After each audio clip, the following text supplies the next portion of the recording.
Olá, louvado seja nosso Senhor Jesus Cristo, para sempre seja louvado, glória ao Pai, ao Filho e ao Espírito Santo, como era no princípio, agora e sempre. Amém.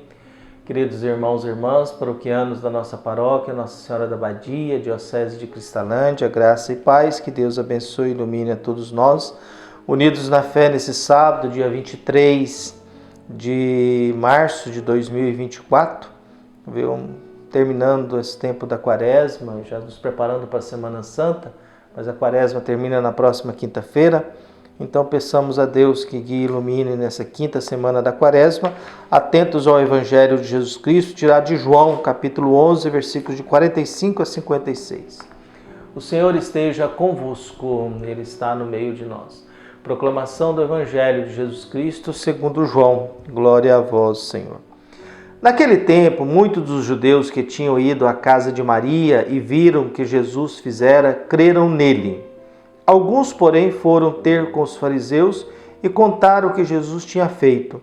Então os sumos sacerdotes e os fariseus reuniram o conselho e disseram: "O que faremos? Este homem realiza muitos sinais. Se deixamos que ele continue assim, todos vão acreditar nele e virão os romanos e destruirão o nosso lugar santo e a nossa nação." Um deles, chamado Caifás, sumo sacerdote, em função naquele ano, disse: "Vós não entendeis nada. Não percebeis que é melhor um só morrer pelo povo do que perecer a nação inteira?" Caifás não falou isso por si mesmo. Sendo sumo sacerdote em função naquele ano, profetizou que Jesus iria morrer pela nação. E não só pela nação, mas também para reunir os filhos de Deus dispersos. A partir desse dia, as autoridades judaicas tomaram a decisão de matar Jesus. Por isso, Jesus não andava mais em público no meio dos judeus. Retirou-se para uma região perto do deserto, para a cidade chamada Efraim. Ali permaneceu com os seus discípulos. A Páscoa dos judeus estava próxima. Muita gente do campo tinha subido a Jerusalém para se purificar antes da Páscoa. Procuravam Jesus e, ao reunirem-se no templo, comentavam entre si: "O que vos parece? Será que ele não vem para a festa?" Palavra da salvação. Glória a vós, Senhor. Caros irmãos e irmãs, Deus vai guiando e iluminando a todos nós, fortalecidos na fé e guiados pela força do Espírito Santo. Nós vamos nos preparando para a Semana Santa que se aproxima, para este momento de reflexão, esse momento de oração, esse momento em que nós vamos viver intensamente essa preparação. Bertrand Rousseau, que nasceu em 1872 e morreu em 1970, dizia: "O coração humano, tal como a civilização moderna o modelou, está mais inclinado para o ódio do que para a fraternidade." Nosso Rousseau dizia que o nosso coração moderno está mais inclinado para o ódio do que para a fraternidade. A conclusão do Evangelho de hoje acaba nos dizendo um pouco disso.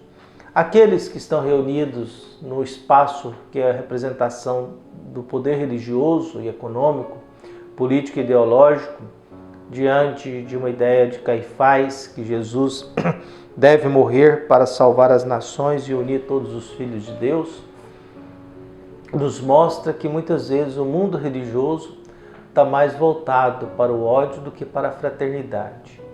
Quando a gente vê esses grupos fundamentalistas religiosos que saem por aí, ultraconservadores, com grandes seguidores e seguidores violentos, radicais, nós vamos percebendo isso.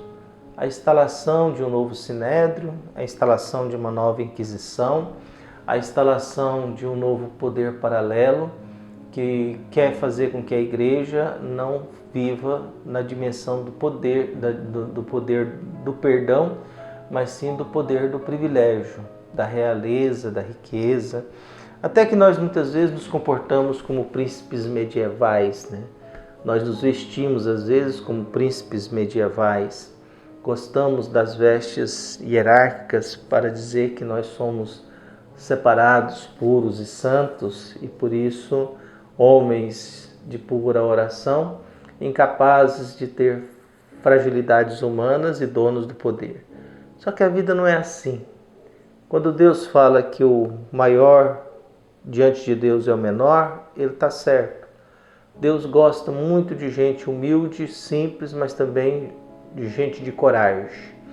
Deus não gosta de gente covarde, medrosa e interesseira. Deus sempre gostou de gente covarde. O que a gente vê no Evangelho de hoje é o Sinédrio determinando a morte de Jesus. Reconhecendo que Jesus produz muitos sinais, reconhecendo que Jesus está dizendo algo importante, que se o povo acreditar nele, quer dizer, eles reconhecem que há algo diferente em Jesus. Não acham que Jesus é um louco, mas acham que Jesus é um homem que dá muitos sinais. E o modo de Jesus se comportar ameaça o poder deles. O modo de Jesus se comportar ameaça os privilégios deles. Caifás, então é melhor um morrer do que toda a nação perecer. Como se Jesus fosse uma ameaça para o Império Romano. Jesus nunca foi uma ameaça para o Império Romano. Jesus nunca discutiu sobre essa questão.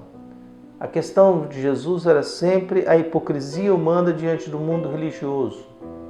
Até porque os impérios acabam, todos os impérios acabam. Todo reinado acaba. Viu?